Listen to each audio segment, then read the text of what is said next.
Ravi joins us now. How's the voice? Yeah, voice is good. I mean, I'd be honest. I want to hear, given the respect I have for you, like, what did you think of the calls? And one thing I heard from a longtime engineer was, I think he heard Eduardo and Tim scream right away. And as a longtime engineer, he's like, "Yeah, no, I don't need that."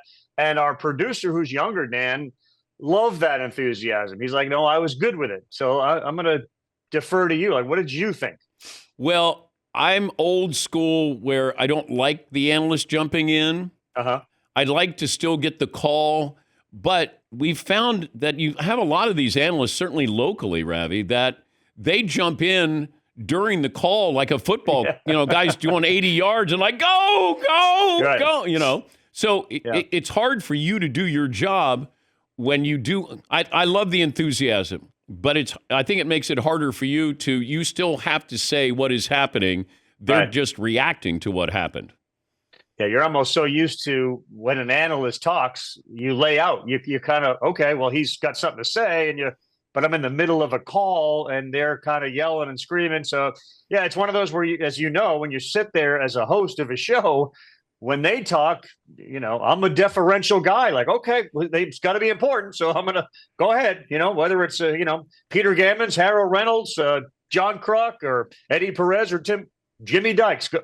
That's your job. But yeah, it was interesting. But I was just curious. It was a wild game. I mean, you've certainly seen a billion wild games. That was way up there as far as bizarre set of circumstances, things turning.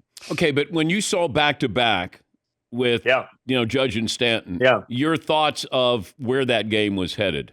yeah. Of course. No, I look. One of the things we pointed out before their at bats was the fact that there's a 19-foot wall in left and there's a 9-foot wall in right. And given their home field of Yankee Stadium, that they know what a short porch, let alone a short wall, does. And Eduardo had brought up the point that the pitcher tends to and should keep the ball down, but in Judge's case, a down ball away, like a golf ball, he could drive it right out, which is exactly what happened. And sure, after Stanton hit the homer, given the bullpen that the Yankees have had, I thought the Yankees were ahead 3-0, and it was going to be a morgue there tonight. The sound, the ball leaving the bat as a play-by-play guy, Yeah, how much does that help you in being a little bit more ahead of what? I mean, these were no doubters. Noel's was a no doubter. no doubt. But, Exactly. I mean, Fry's was hit, but Yeah. it wasn't like Noel's. So just that sound, are you trained to hear that sound and you go, that's different? A little bit. And I would say that Noel's, even relative to the games that I've done where Judge or Stanton have homered, the sound was actually different off Noel's bat. And it may have also been the trajectory of it. There was no question that his ball was a homer. Obviously, in Judge's and Stanton's case, they were more line drives. But I've seen shots off of their bats where it's not necessarily, I don't think that the sound is what's occurring to me.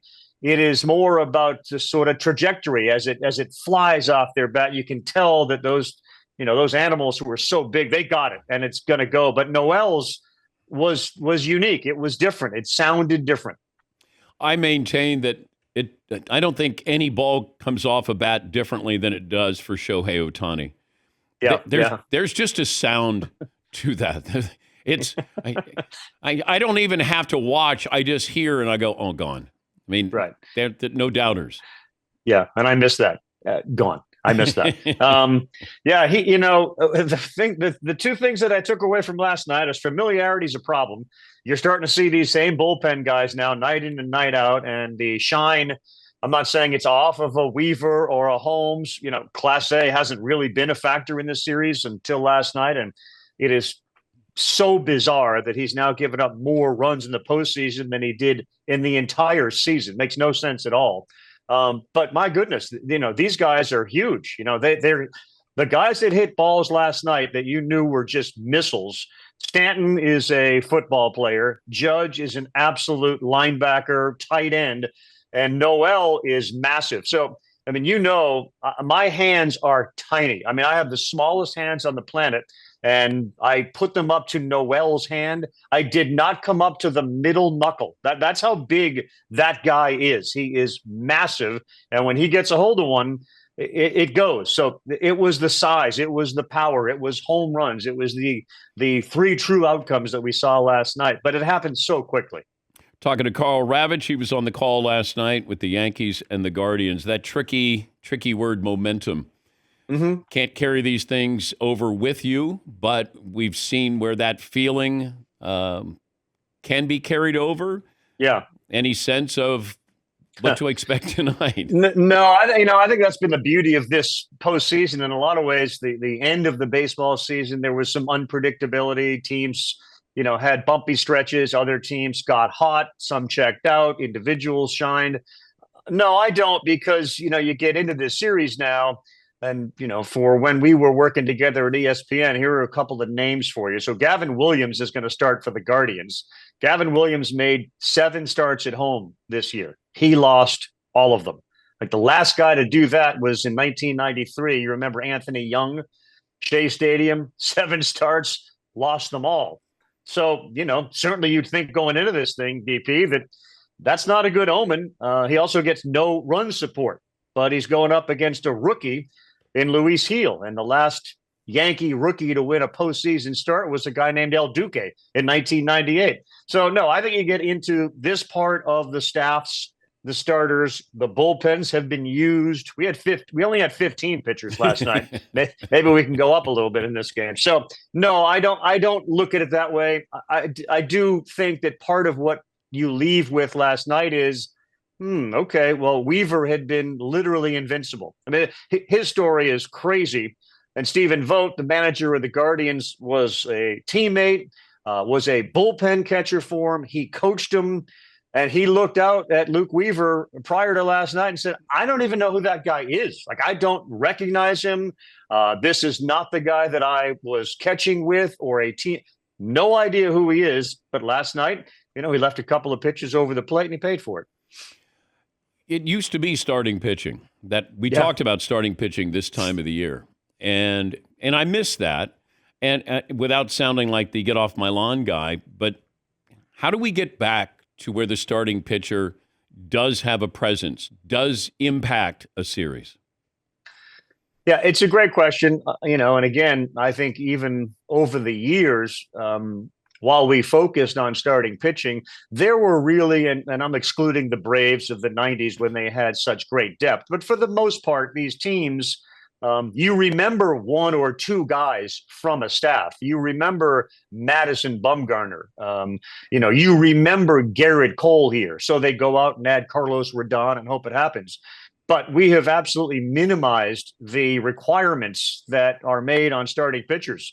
Matthew Boyd gave them 5 innings last night. That was the first guy for the Guardians in the postseason to actually throw 5 innings. And yet, if you look at their formula, if Stephen Vogt were to present you a formula, just get me 5 innings in a perfect world. And we saw him go early to the bullpen the other game, and it probably backfired. 5 innings sets us up for the rest of the guys to come in, and we're going to be fine. Until that changes, and it starts at the youth level. I see the little leaguers all the time. It's bizarre. I don't want to go too deep into the sort of pull the curtain back. But when you worked at ESPN, there was a producer named Sean Fitzgerald. He's out here working now. He's got a son that's 14 years old who just had surgery on his elbow. So all of this stuff, and this, according to Sean, wasn't because he overthrew. They were very careful. But you're still putting a tremendous amount of demands on young kids' arms. And as a result, they get hurt. And then we slowly begin to wean them off of 100 pitch outings or throwing like the Braves did in the 90s on your off day, and you throw a lot. There's obviously efforts by Major League Baseball to put an emphasis back on starting pitching, but that's one of those things, like bunting and going the other way and advancing a runner. You've got to start that at an early age. Otherwise, we're all going, John Kenzie, Noel, and flipping bats and hitting homers. Yeah, I was on my soapbox the other day. I said, I'll give you anybody in baseball who's throwing 100, and I'll take Greg Maddux. Right. And I'm going to beat you. Because there still is location, and movement. And if you have that, they'll catch up to 100. They will. Hitters will say, I can hit 100. We're fascinated by it. But if you talk to those old school guys, they're like, God, Maddox drove me crazy because, him and Glavine, guys who were pitchers. And I Pedro. Yes, exactly. I don't know how we get back to that other than we finally realize we're just sending these kids into having surgery. Like it's like I don't know. You're honored. You had Tommy John. You came back. All right. You must have been throwing pretty hard now. Yeah, no, it's like you're going into an interview and your resume as a pitcher can throw 100, has this rapid spin rate, stand 6'4", have great extension, had Tommy John surgery. Check. Oh, good. So you're good for another few years. Yeah, you're right about that. I think Dan, the issue that is one of the issues is that what made Maddox so special and Glavine clearly was their consistency and their longevity. And part of that was because, and Maddox, he threw hard early on and then he became, quote unquote, a pitcher.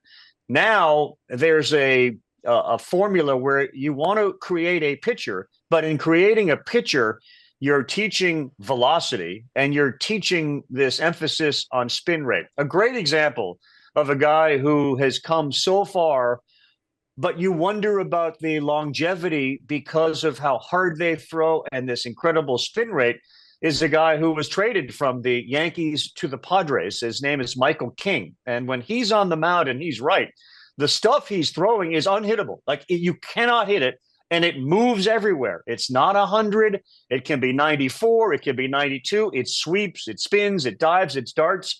But because of the emphasis on spin, while we may have pulled back on the velocity a little bit, it's still a huge pressure point on your elbow and your shoulder. So I'm not sure that even by creating pitchers, we're in any way going to minimize the impact on pitchers' elbows. We saw with Yamamoto last night. I mean, you want to talk about movement and filth.